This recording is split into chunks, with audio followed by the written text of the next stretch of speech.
Hey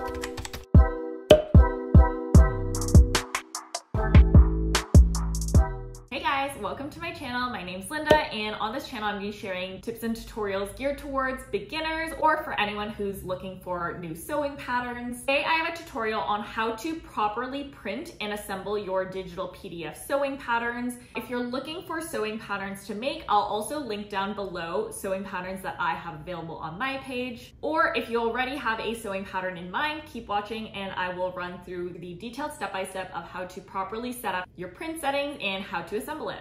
All right, so now once you got your pattern downloaded, you'll just want to open that up. You're going to go into the top left corner of the screen, click on File, go down to the Print option. That'll open your print settings. Now on your print settings page, there are a couple settings that you'll want to take note of. The first one and the most important one is that you'll always want to make sure that your scale is set to 100%. Now, depending on your printer settings or your computer, this might also be notated as actual size or full scale, but either way, this setting is super important to make sure that our pattern prints out at the correct size. Now, most digital patterns will come with a print test square. So on mine here, I've got a 2-inch print test square, and what I would recommend is just printing out that very first page to start, measuring it out just to make sure that the sizing is correct and it does in fact measure up to that exact 2 inches, and then proceeding with the rest of your print.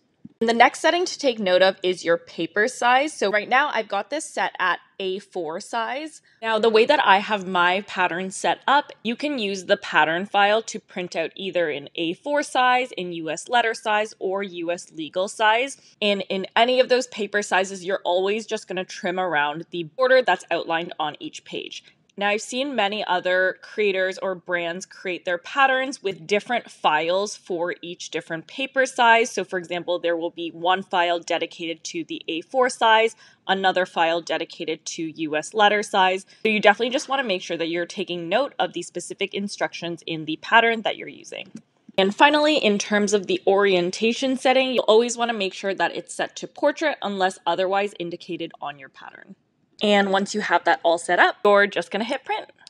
All right, and here's our printed out pattern. In order to assemble this, you're going to need a ruler, tape, and scissors are going to be optional depending on if you're choosing to cut or fold your edges. Now, as I mentioned before, we're going to want to check that 2-inch print test square. So hopefully at this point, you've already done that check before you printed out the rest of your pages. But I'm going to go ahead and do that right here, and that's looking good. And now that we've confirmed that our pattern is in fact printed out at the correct scale, I'm going to go ahead and just start to roughly lay out the pattern according to the tiled layout in the instructions pamphlet. Again, depending on the specific pattern that you're using, it should come with directions on how to lay out your tiled pattern. Okay, so while we're here, I'm just going to quickly show you the difference as well between different paper sizes and the way that I handle my pattern pieces. So here, printed out from the exact same pattern file, we've got the US legal size. So you can obviously see there are larger margins there compared to the US letter size that I've got printed out on the table. But you're going to always just cut against that border to achieve the exact same results. All right, now we get to the point where we need to attach each of the pattern pieces together. And just thinking about this overall as a grid, we're going to start from the top left corner and just work our way from left to right, row by row. So we're going to start by grabbing page 2, and as I mentioned before, there are 2 options here. So I'll show you option 1, which does not require scissors, and we're just going to fold down the margin on the left side of this sheet. And just being super careful that you're folding down right at that edge. Press that down, and this is going to allow us to stack this over top the right side of page 1. Now that was option 1. Option 2 is using scissors to do the exact same thing. So I'm going to go ahead and do this on page 3, just cutting off that margin on that left-hand side. Now as we move across, we're just going to use our tape to attach down our pattern pieces so that they stay in place. On your pattern pieces, you'll typically see alignment markers. So in this case, there are gray diamonds in the middle of each sheet that you'll just want to make sure are aligned as you go from page to page. Now I'm just going to continue this process down the line. Now once you get into row 2 and onwards, you'll need to make sure that you're also folding or cutting off the top margin as you move across.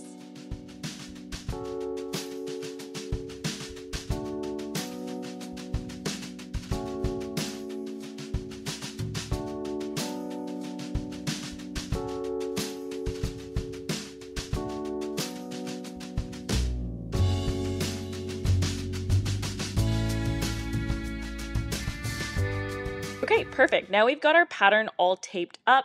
What I'm gonna go ahead and do before we cut any pieces out, however, is to take our tape and just reinforce any of the corners, and especially making sure any of the cut lines that I'm gonna be making on my pattern pieces are reinforced with tape so that it doesn't come apart as we cut them out.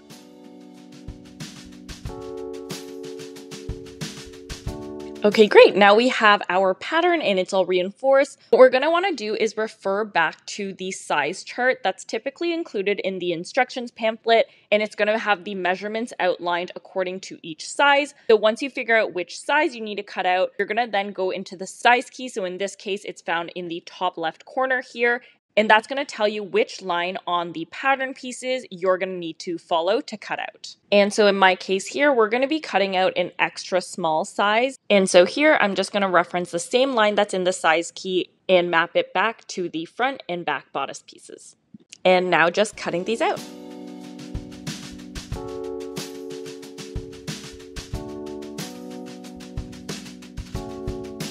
For this piece here, we're actually just going to cut out around the outer edge of the circle. Now this is all outlined in the instructions pamphlet, and from pattern to pattern, you'll always just want to make sure you're referring back to the instructions pamphlet as well as any notations that are marked directly on the pattern, as that'll give you the specific instructions for any pattern pieces that need to be handled in any specific way.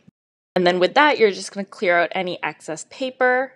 And now here are your final pattern pieces that are now ready to be used for your next sewing project. Thank you guys for watching. If this was helpful, feel free to give this video a thumbs up. And if you want to see more beginner sewing tips or any sewing patterns that I'll be releasing, feel free to hit the subscribe button to stay tuned for more. You can also follow me on TikTok at Linda Q Zhang. Anyways, thank you guys for watching and see you guys next time.